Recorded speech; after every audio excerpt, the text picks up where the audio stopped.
Hi, I'm Chloe, and I've been involved with Amigos for several years, starting back in 2007 when I trained as a volunteer in the Washington, D.C. chapter, and in the summer of 2007 I went to the Dominican Republic, and then again in 2010 I was a project supervisor in Paraguay, and in 2011 I was a senior project supervisor in Honduras.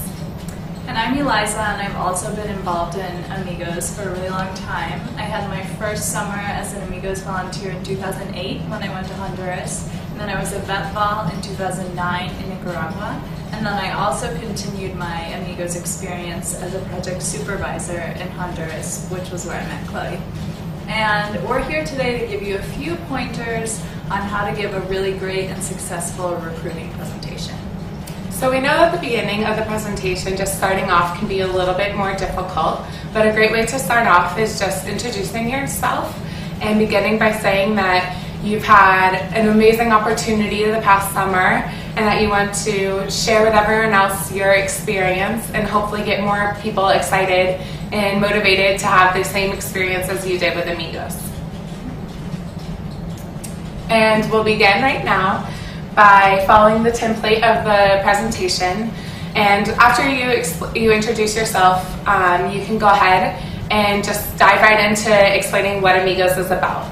And that's where you kind of give your elevator pitch about Amigos that you're probably very well versed in now, but just for practice, Eliza will give her Amigos elevator speech for you so that you can become more acquainted with your Amigos speech. So Amigos de las Americas is a nonprofit organization that was started in the 60s by a man named Guy Bevel. And our main objective as a program is to send high school and college age volunteers into Latin America to work on sustainable development projects and also really focus on youth leadership and youth development and empowerment. And so a volunteer will have the opportunity to live with a host family, really immerse themselves into their host culture, and get to know this amazing community by working on a project and collaborating with community members to do something that will benefit not only the community but themselves as volunteers and citizens of the world. So after you give that quick elevator pitch about Amigos, you can go ahead and explain more about your own personal experience with Amigos. And this is where you want to mention the country in which you were volunteering in with Amigos, where specifically what region of the country you were in, and the name of your community. And don't forget that on every slide you can add pictures to give it more of a personal touch and really add to the presentation. So after you talk about the location and those general facts, you begin to talk about the type of project that you did. So that's your CBI and also the different campamentos that you did with the local youth of the community. And feel free to elaborate because that's something that people will have a lot of questions about.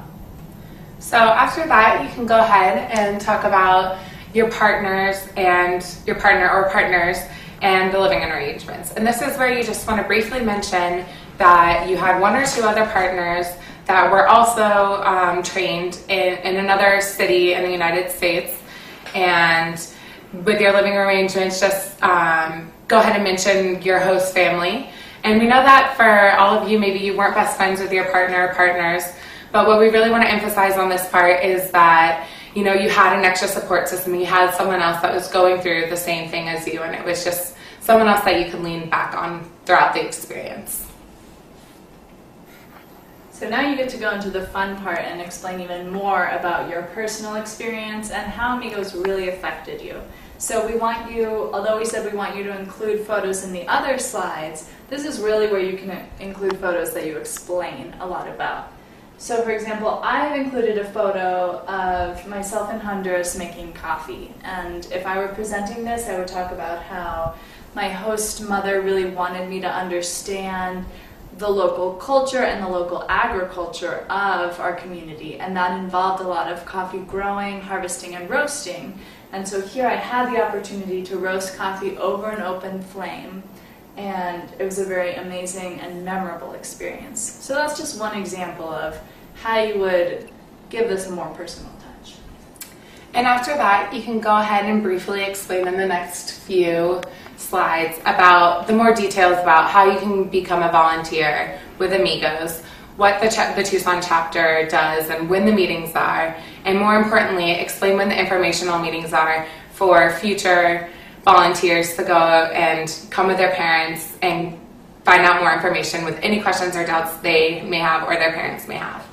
So this can all be done in a couple minutes, and then afterwards you can go ahead and ask if anyone has any questions or comments about your presentation.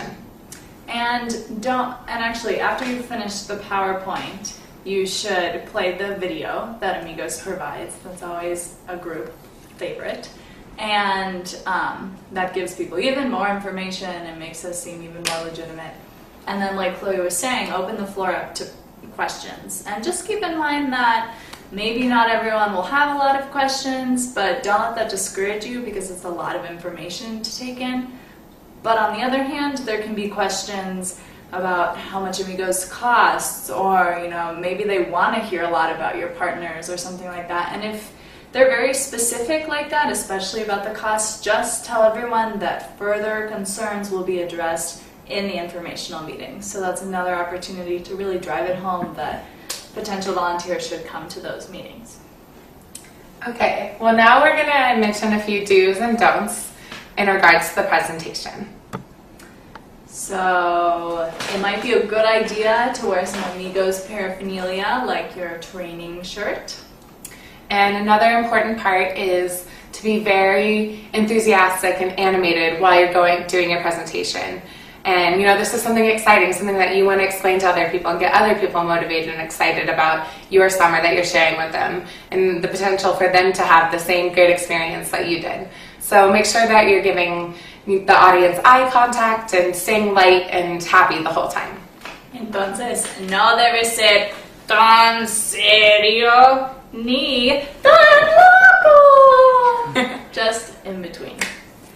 And it's important to mention all of the great aspects of the experience that you've had, and mentioning, one of the big aspects of it is that you did get to improve your Espanol, and just staying positive throughout the presentation and giving people great feedback about your summer. Yeah, we know that a big part of your summer did involve the harder parts, the challenges, like getting diarrhea, or maybe going to the hospital, or having, a partner who maybe you didn't get along with. But that is not what we want to talk about in these presentations. You want to just mention how positive it was, like Chloe said, and that makes it really fun for you because it's a great way to look back on everything you gained throughout the summer. So yeah, we hope you all enjoyed our mini presentation about you all going through your own recruitment presentations, and hopefully this helped you all for your future endeavors giving these presentations. Buena suerte! Suerte!